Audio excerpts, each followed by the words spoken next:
84 Loco. Let's move on with the second part of the bylaws, shall we? The next part I wanted to touch on here is to give some thanks to some commissioners that have inspired different parts of this league.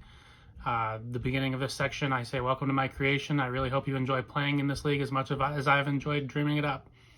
The first two ones I really have to thank, obviously, are Scott Fish and Ryan McDowell. McDowell's Kitchen Sink Leagues and Scott Fish with his Capitalist Pigs Leagues, creating the bankroll format. This league wouldn't exist without that format in place. Kyle Pollock, the original creator of the Campus to Canton Leagues. Andrew, commissioner of Roster Wars, known as the best dynasty league in the world, is voted by Commish Talk 5 or 6 years ago. His league is just fantastic. I've never been a part of it, but it's really built the community that I want to have here in 84 Loco. I've modeled a lot of my leagues after what he has set up there. Very, very impressed with the league that he runs over there. A couple more guys I wanted to give a shout out to was Zach Bonner and Peter Gent. Gent, I'm sorry, I guess I don't know for sure how to pronounce your last name. The commissioners of the Slod League and the Shark Tank Leagues, respectively. They're both really fantastic commissioners that I've bounced ideas off of in the past. Commish note, there is so much of this league that I borrowed from other commissioners. I really can't take credit for much of this league. All I've done is smash together these great ideas and concepts that other people have come up of and put them together under one roof. If you see any part that you like, whether it be a rule or side game, progressive pot, whatever, feel free to use it in your own leagues. Rapid fire here, a couple more people I needed to give shout outs to for this league. John Bosch for his blind bid auction idea that he runs in the Fog of War leagues. Tom Kislingberry, Vampire League concept. He's the one that came up with that on Twitter. Ross Norris, the commissioner of the NCFF leagues. I really love his rivalry program. Zach Fifelski, he runs the American Football Premier League. He has a lot of stuff in his bylaws that I was really interested with. Ethan Kirk runs a really impressive college football-based league called the E Pluribus Unum Leagues. Really, really impressive league that he runs. Billy Stitz most recently came up with the Bookie League, but he runs a lot of really impressive leagues with really great side games as well. And Justin C. Clyburn, the commissioner of the fantastic Oki Iraqi League. Really, really great league. It's based with veterans that all serve together. It's a really, really awesome league that he runs. I encourage you guys to check it out.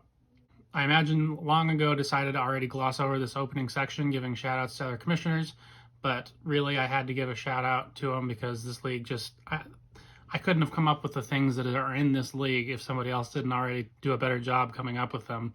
I just found a way to smash them all together. Also, quick shout outs to Barry and Clem from 83, kind of leading the charge to push me towards starting this league. You guys deserve a lot of the credit or blame, depending on how this works out. And also a big shout out to Mrs. Commish. Without her patience and support, none of this would be possible. You guys be nice to her in the chat, please. We've got Commish style. Right out of the gate, I'll admit that these bylaws are intimidating and long-winded, hence the video series to summarize what we are going through here. We really need all this stuff outlined. It's not quite as hard as it first appears. That's what she said. But this league truly is a monster. It's not for the faint of heart. I've run leagues for over 15 years and only recently closed a couple leagues so that I could focus more on these big leagues, which are 83 and now this 84 on its way. This particular league is really a labor of love for me because I've crammed everything in it that I like from my other leagues. So bear with me, keep an open mind, and let's work together to make this league the best ever. Sorry about that, guys. My phone cut off recording right in the middle of reading the bylaws. I'm going to do my best to jump in back here and make sure we didn't miss anything. I was stealing the opening paragraphs from Scott Fish because it fits me about as perfectly as anything I could say myself. He says, many of you guys know this about me, and it's stated later in these bylaws. I run my leagues, especially the larger ones, with 80% executive decision in the best interest of the league and 20% vote. It's just not possible to make everyone happy all the time with any change or fix. This is true in a 12-team league. With bigger leagues, there's just absolutely no way to do it. I do, however, consult with the league. I listen to opinions, concerns, ideas, etc. before making a decision. If a possible change includes a lineup or scoring change, I will almost always go to a vote. In my opinion, if a rule can or did heavily affect how you have built your team, I lean towards a vote. I realize that any rule may affect the way you are currently building your team in a league like this, but I'm talking about strong correlations where a change clearly hurts some teams. Most changes I make to a league happen after year one. I'm sure things aren't perfect. Expect me to take a long look at how the league functioned and will function moving forward at the end of the season.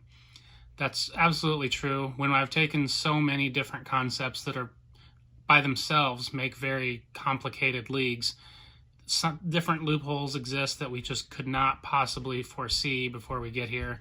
With a 90-team league, it could be a league that it could be a potential hole from an existing league that nobody had ever thought of before. There's 90 brand new fresh eyes looking at this thing. Stuff's going to happen. We're going to do the best that we can to keep things moving forward and be as above board with all of the changes as possible, and try not to affect anybody's roster construction. I also wanted to make note of the off season of 2017. I'd been running leagues for 15 years, never really ran into any problems with any owners. That off season, across all my leagues, it seemed like I just had disaster after disaster. A bunch of guys just really acting like children for various dumb reasons. That's not going to fly here. With 90 people, we just be nice. That's what it really boils down to. If you're going to be a jerk, if you're going to make things hard for me, you're gone. That's just all there is to it. I tried to deal with these guys that were difficult back then and reason with them. When I finally pulled the plug on them, a bunch of the other owners just said, you should have done that a long time ago. So don't give me a reason to consider giving you the boot in this league. It's not worth it for everybody involved. Don't be a jerk. Let's have some fun. Last thing we'll touch on for this video is the sportsmanship. Whenever possible, we'll abide by the wisdom of the great Juan Swanson and his Swanson Pyramid of Greatness. It's a perfectly calibrated recipe of maximum personal achievements. Why wouldn't we use it? Everyone playing in this league is an adult and should conduct themselves as such. Trash talk, bragging, dirty joke, etc. are expected. There's a line. The commissioner will draw the line between comments made in good fun and inflammatory comments that could harm the good of the league. In general, try not to say anything in the main chat that you wouldn't want your kids to see. Don't post any pictures. Don't do anything that would be too controversial. We have a lot of different chat rooms that we can do that stuff in this league. You can say anything, post any picture, whatever you want to do in the different chat rooms. If you're talking in one of the main open public spaces, just try to keep it as clean as possible, but have fun with it. At the same time, don't get so worked up about every little thing somebody might say. We're all adults. There's going to be times when different people say different things. That's part of the game. Never under any circumstances, though, should you ever send derogatory messages to another owner and privately. I had a couple owners one off season sending messages directly to an owner, and it just caused a lot of problems. I couldn't tell if the owner was making the stuff up. I couldn't tell if they'd actually sent it.